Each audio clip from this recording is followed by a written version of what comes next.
آج میں آپ کے ساتھ خدا کے کلام کا مطالعہ واضح عنوان زندگی اور یروشلم ماں سے کرنے میں کچھ وقت گزاروں گا۔ شروع کرنے سے پہلے میں آپ سے ایک سوال پوچھنا چاہوں گا۔ اگر میں آپ کو بتاؤں کہ کسی نے لگاتار 40 بار لوٹری جیتی ہے تو آپ کیا سوچیں گے؟ کیا آپ کو لگتا ہے کہ یہ ممکن ہے؟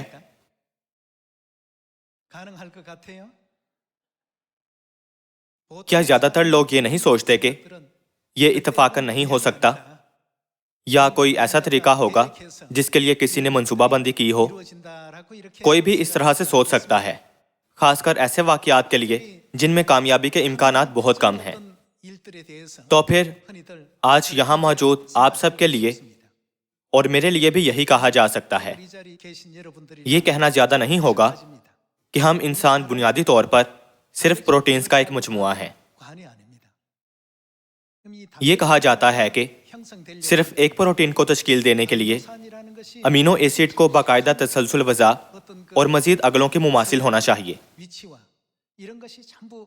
رونما ہونے والے عمل کو واقعی غیر معمولی خیال کیا جاتا ہے۔ یہ کہا جاتا ہے کہ تقریباً 20 اقسام کے امینو ایسڈز ہوتے ہیں۔ جیسے کہ میں نے پہلے ذکر کیا تھا کہ ایک شخص کے لیے زندگی کا مالک بننا، ہر چیز کے کامل طور پر صف بندی کے امکان کے لیے کہا جاتا ہے کہ یہ لگاتار لوٹری کو 40 بار جیتنے سے کہیں زیادہ مشکل ہے۔ یہ ناقابل یقین ہے کہ آپ اور میں آج یہاں موجود ہیں، حالانکہ متفرقات بہت ہیں۔ جب ہم غور کریں کہ خدا نے آج ہمیں ناقابل تصور متفرقات سے اس مقام تک پہنچایا ہے، تو ہم بلا تعامل ہمیں یہاں اکٹھے موجود ہونے کی اجازت دینے پر تہہ دل سے شکر گزاری پیش کرتے ہیں۔ خدا نے ہمیں کیا کہا ہے کہ ان کی پیدا کردہ چیزوں کی فطری ترتیب، یعنی اس نظام زندگی کے ساتھ جو انہوں نے وضع کیا تھا، کیا نہ کریں؟ انہوں نے کہا اس میں نہ کچھ بڑھانا نہ نکالنا۔ کیا آپ نے ہیومن جینوم پروجیکٹ اور اس میں شامل بائیو انجینئرز کی کہانیاں نہیں سنی ہیں؟ حتیٰ کہ معمولی سی خامی بھی کسی کو بطور انسان اپنے کردار اور فرائض کو درست طور پر نبھانے سے روکتی ہے۔ جیسا کہ خدا نے ان سب چیزوں کو باقاعدگی اور درستگی کے ساتھ ترتیب دیا ہے، تو کتاب مقدس کے کلمات میں بھی جو خدا نے بنی نوع انسان کو بخشے ہیں، منمانی سے دخل اندازی نہیں کی جانی چاہیے۔ لہٰذا کتاب مقدس کے آخر میں خدا نے ہمیں کیا الفاظ بخشے ہیں؟ خدا کے کلام میں نہ کچھ بڑھانا نہ کچھ نکالنا۔ ایسا کیوں ہے؟ وہ ہمیں کس قسم کی دنیا میں لے جانا چاہتے ہیں؟ ہمیں آسمان کی ابدی بادشاہی کی طرف لے جانے کے لیے، یعنی وہ دنیا جہاں ہمیشہ کی زندگی ہے۔ خدا نے کتاب مقدس کے آخر میں اس بات پر زور دیا ہے۔ آئے مکاشفہ کی کتاب باب 22 آیت 17 پر ایک نظر ڈالتے ہیں۔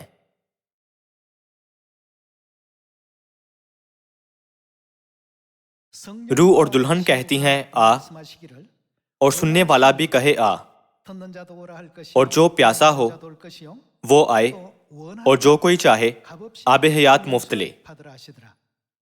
آیت 18، میں ہر ایک آدمی کے آگے جو اس کتاب کی نبوت کی باتیں سنتا ہے گواہی دیتا ہوں کہ اگر کوئی آدمی ان میں کچھ بڑھائے، مطلب کتاب مقدس کے الفاظ میں، تو خدا اس کتاب میں لکھی ہوئی آفتیں اس پر نازل کرے گا۔ آیت 19، اور اگر کوئی اس نبوت کی کتاب کی باتوں میں سے کچھ نکال ڈالے تو خدا اس زندگی کے درخت اور مقدس شہر میں سے جن کا اس کتاب میں ذکر ہے اس کا حصہ نکال ڈالے گا۔ یہ آپ کو کیا سوچنے پر مجبور کرتا ہے؟ خدا کے کلام کے حوالے سے انہوں نے ایک اصول قائم کیا ہے کہ نوع انسانی کو خدا کے کلام میں سے کوئی حصہ نکالنا یا اس میں کچھ بڑھانا نہیں چاہیے۔ ہماری زندگی کو برقرار رکھنے کے لیے قادر مطلق خدا نے، جنہوں نے پروٹینز کے اس گچھے کو پیچیدہ طور پر بنایا تھا جسے انسان کہا جاتا ہے، ہمیں کتاب مقدس کی بیش قیمت 66 کتابوں سے نوازا ہے۔